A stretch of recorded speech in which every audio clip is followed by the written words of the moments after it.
ప్రభు అయిన యేసుక్రీస్తు నామంలో మీ అందరికి వందనాలండి. ఈ సమయంలో ఒక పల్లవి పాడుకుందాం.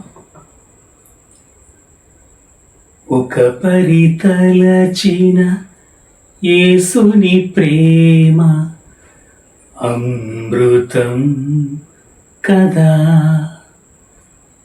వినయము కలిగి వెదకిన వారికి విదితమే సదా. ఒక పరితలచిన యేసుని ప్రేమ అమృతం కదా, వినయము కలిగి వెదకిన వారికి విదితమే సదా. కానరాదు అన్వేషించిన ఇలలోని ప్రేమ,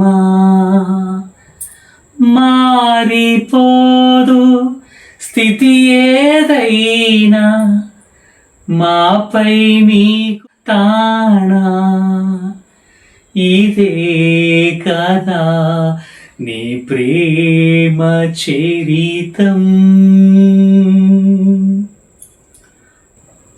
ఒక పరితలచిన యేసుని ప్రేమ. రచయిత ఎంత అద్భుతంగా ఈ పాట రాశారండి. అమృతం అని. యేసయ్య ప్రేమ అమృతం. భూమి మీద ఎన్నో ఉన్నాయండి అమృతం లాగుండేవి. జుంటె తేనె దారల కంటే కూడా మధురమైనటువంటిది యేసుని ప్రేమ అండి. అదైనా మనం తీసుకుని మనం ఎగుటైన ఇయ్యొచ్చు ఆ పదార్థాన్ని. కానీ యేసయ్య ప్రేమ అటువంటిది కాదండి. ఎన్నిసార్లు గుర్తు చేసుకున్నా, ఎన్నిసార్లు జ్ఞాపకానికి తెచ్చుకున్నా పదే పదే ఆయన ప్రేమ ఎంత మధురమో. ఆయన ప్రేమను గురించి వర్ణించలేమండి. భూమి మీద అనేకం ఉన్నాయండి, వాటన్నిటికీ కొలతలు ఉన్నాయి. కానీ యేసయ్య ప్రేమకు కొలత లేని ప్రేమతో ఆయనను మనం ప్రేమించాడండి. కొత్త నిబంధనలో ప్రభు అయినటువంటి యేసుక్రీస్తు వారు ఒక చక్కటి ఉపమానాన్ని, ఒక కథను చెప్పారండి. ఆయన తప్పిపోయినటువంటి కుమారుడి గురించి తండ్రి ప్రేమను ఎంత చక్కగా ప్రభు వివరించారండి. ఆయన ప్రేమ ఎంత మధురం. కుమారుడు దూరదేశం వెళ్ళి దుర్వ్యాపారం ద్వారా ఆస్తినంతా కూడబెట్టుకుని తీసుకెళ్ళిందంతా పాడు చేసుకున్నాడండి. చివరికి ఒక పందుల యజమాని యొద్ద చేరాడండి. ఆలోచించుకుంటున్నాడు. ఏమన్నా తెలుసా? పందులు తినేటువంటి పొట్టును తినే దుస్థితి నాకు వచ్చింది అని ఆలోచించుకుంటూ ఒక్కసారి తండ్రి ప్రేమను తెలుసుకున్నాడండి. ఆయన ప్రేమలో ఉన్నటువంటి మధురం ఎంత గొప్పదో గ్రహించాడండి. ఎంత గొప్పదంటే, నా తండ్రి ఇంటి యొక్క అనేక మంది కూలివారు ఉన్నారు.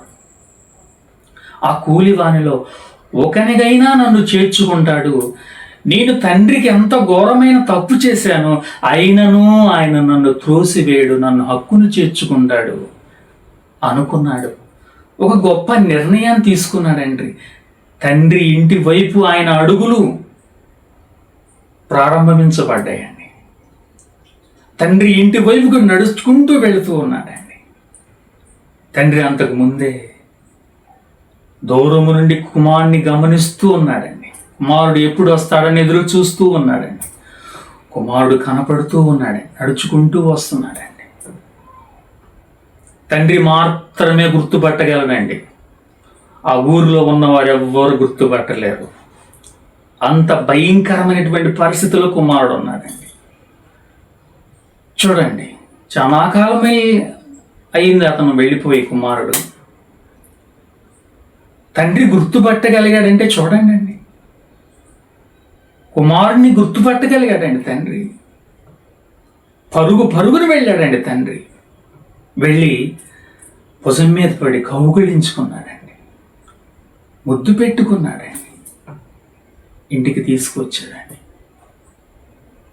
గొప్ప మర్యాద చేశాడండి, గొప్ప విందుని చేశాడండి. ఆ గ్రామంలో ఉన్నటువంటి వారందరిని పిలిచాడండి, అద్భుతమైనటువంటి పండుగను చేశాడండి. అదండి తండ్రి ప్రేమ అమృతం. అదండి తండ్రి ప్రేమ.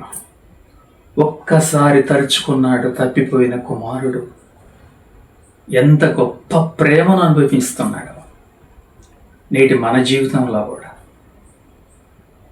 ఈ లోకంలో ఉన్నటువంటి తల్లిదండ్రులు, తండ్రులు మనల్ని మర్చిపోవచ్చునేమో, కానీ యేసయ్య మాత్రం మనల్ని మర్చిపోడండి. ఆయన మనను హక్కును చేర్చుకుంటాడు, ఆయన మనల్ని కౌగిలించుకుంటాడు. ఆయన ప్రేమ ఎంతో గొప్పదండి.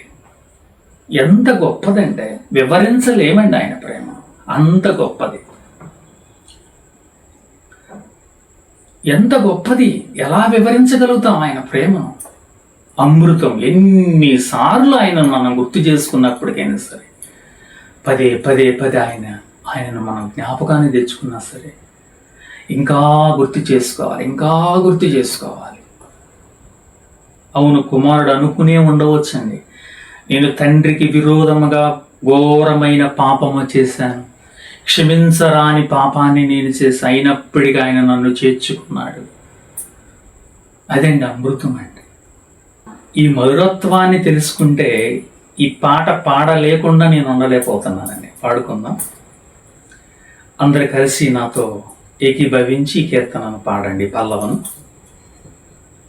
ఒక పరితలచిన యేసుని ప్రేమ అమృతం కదా, వినయము కలిగి వెదకిన వారికి విదితమే సదా.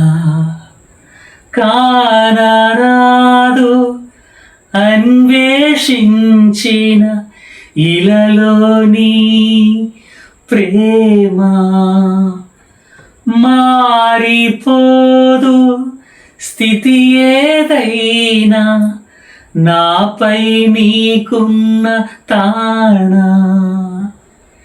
ఇదే కదా నీ ప్రేమ చరితం. ఒక పరితలచిన యేసుని ప్రేమ అమృతం కదా, వినయము కలిగి వెదకిన వారికి విదితమే సదా. దేవుని చిత్తమైతే మరోసారి మరో కీర్తనతో మనమందరం కలుసుకుందాం. God bless you. దేవుడు మిమ్మల్ని దీవించును గాక. ఆమేన్.